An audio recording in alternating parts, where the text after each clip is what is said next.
Now let's get Google Sign In working so that when users click on our Sign In with Google button, they'll be given a pop-up that will enable them to provide their Google email or phone number as well as their password. And as a result, we can get their user data, authenticate them, and show them the authenticated screen. To do this, we're going to need to use the Google Sign In package located in your dependencies in pubspec.yaml. We'll bring that into home.dart up at the top, and instead of having to import it manually, we'll just execute a method called Google Sign In, and you might get a suggestion to auto import it. You can just hit tab in that case. So now we've brought in Google Sign In the package, and when we execute this function, we can create a reference which we'll put in a variable, a final variable called Google Sign In, and this will enable us to use a number of methods that will allow users to log in and log out, etc. And this is going to have the type Google Sign In. So now that we have this reference, we can head down to our gesture detector, and instead of just printing some value, we'll instead execute a function. So we'll provide a reference here to a function called login, which we'll create above our build function. We'll actually put it above both of our functions that return widgets. And to log in users is very simple. We just need to take Google Sign In and on it call a method sign in, and that's it. So this function is going to be necessary to actually open that modal, that screen that I mentioned. However, when a user's actually authenticated, nothing's going to happen in our app. We're not going to be able to collect their data, and we're not going to know when to update isAuth from false to true. Fortunately, Google Sign In has given to us an active listener, a listener that we can set up in order to check to see if a user's signed in with Firebase using Google Sign In. So this listener is to be set up within our init state function. When we initialize this state, we want to set it up. So we'll add our init state method, and here we can take Google Sign In dot on current user change, that's the name of the listener, dot listen. And when a user is signed in successfully using the sign in method, we'll get back our data using the callback that's available within listen. So we'll add an anonymous function to that, where we'll get within the parameters an account that's of type Google Sign In account.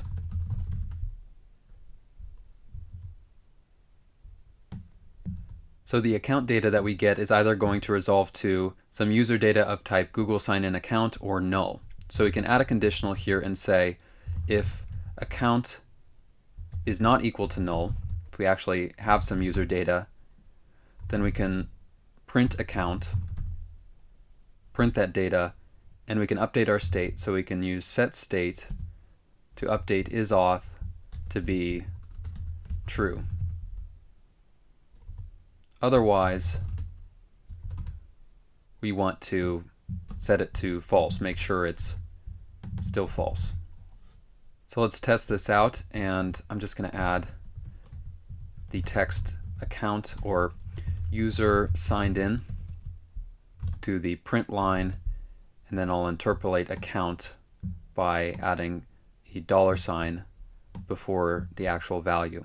So let's save home.dart and test this out. We'll click on sign in with Google. You may need to do a hot restart. And just as a quick aside, if you're getting the following error or platform exception saying your app is missing support for the following URL schemes, that means that you haven't provided the reversed client URL that's within your Google service info.plist file, the reversed client ID, I should say. You haven't provided that string to your info.plist file that's within your runner folder in iOS. So you'll just need to provide that, and once you update this file and save, you should be good to rerun your application in whatever way you did previously. Also, if your debug session suddenly crashes, that's usually the result of this error. So once we hot restart and attempt to sign in, we should see a little pop-up that says that Fluttershare wants to use google.com to sign in. We'll hit continue, and we should get our page that I mentioned asking users to provide their email or phone. And we see here, sign in to continue to Fluttershare. And since we provided that as the app name when we enabled Google Sign In as our provider in Firebase, that's where this app title is coming from. So once you provide an email and password, we're automatically taken to the authenticated page when our onCurrent user changed listener fires. And if we check out our debug console, we see user signed in with a map of type Google Sign-In account containing a bunch of user information: display name, the name associated with our Google account, the email associated with it, a unique ID, as well as a photo URL, the URL that we have associated with our account.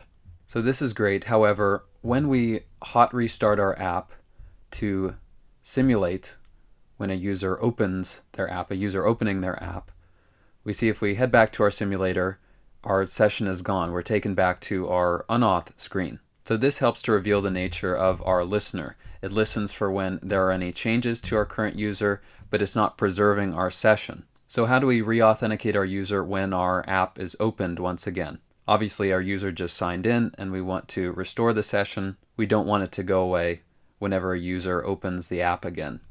So the solution is to execute a different function when init state is fired, when our home state is created. And by the way, one good measure to take for this listen function, I should say after this listen function, is to add a comma and then the on-air argument. On-air is a callback which detects any errors in listening for a change in the auth state or the user state, and we can provide to the parameters of this on-air function one called error. This is going to contain information about any errors. So if that's the case, we'll just print error signing in and then interpolate that error with its message. So I'll just add a comment above our listener and say this detects when user signed in or signed out, as we'll soon see. And we're going to add another function that will re-authenticate user when app is opened or reopened. So again, we're going to get it from Google Sign In, and this is going to be called Sign In Silently. And to sign in silently, there is a parameter or an argument called suppress errors. We want to set that to false because just like with our listener, we want to catch any errors.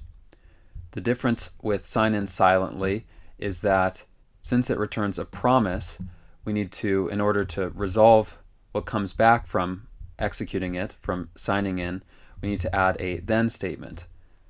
So we need to resolve the future, and we see if we hover over the function, the returned future, when we resolve it, resolves to an instance of Google Sign In account for a successful sign in or null, just like our on current user changed listener.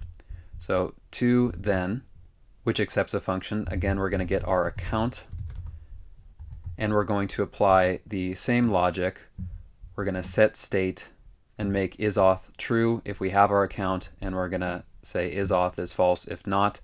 So instead of duplicating this and pasting it in again right here in our then function, we'll extract this to a separate function which we'll just call handle sign in, which will accept an account of type Google Sign In account, and here is where we'll set state, and we can now remove all of this within the function we passed to listen and just call handle sign in and pass in account to it, and do the same for the function in the then for sign in silently.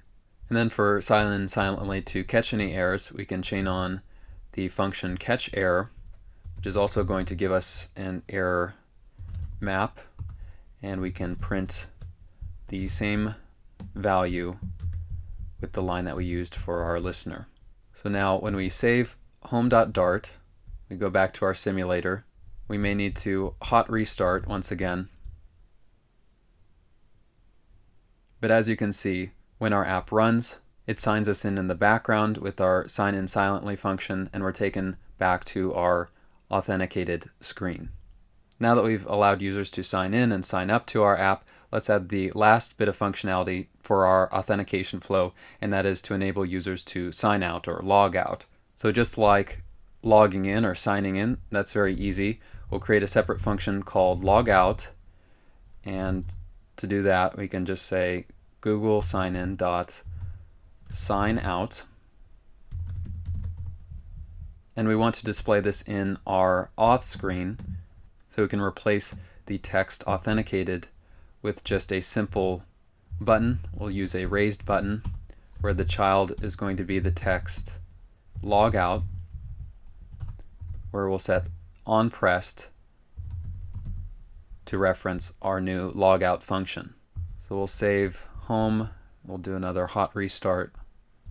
So we'll be taken to our auth screen, which is now just a button, and when we click on it, we're immediately taken back to our unauth screen. So we see that the onCurrent user changed listener not only signs us in automatically, detects when a user signs up to our app or signs in, but also when they sign out by executing this sign out method.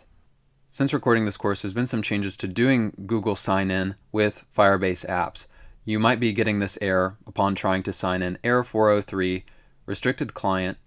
This app is not yet configured to make OAuth requests. To do that, set up the app's OAuth consent screen in the Google Cloud Console.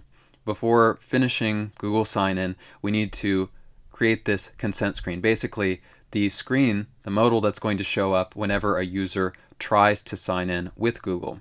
So to configure that, we just need to tap on the link Learn More, and we'll be taken to this console developers Google site, and this project was created for us behind the scenes when we created our Firebase app. And what we need to provide here to this OAuth consent screen tab is we need to provide an application name. In our case, that will be Fluttershare. An application logo. If you don't have a logo, feel free to just use a familiar image on your computer. And we need to set up a support email shown on the consent screen for user support. And when that's done, we can hit save. And now our consent screen is set up. And now our users can sign in successfully with Google, and we won't get any errors during that process.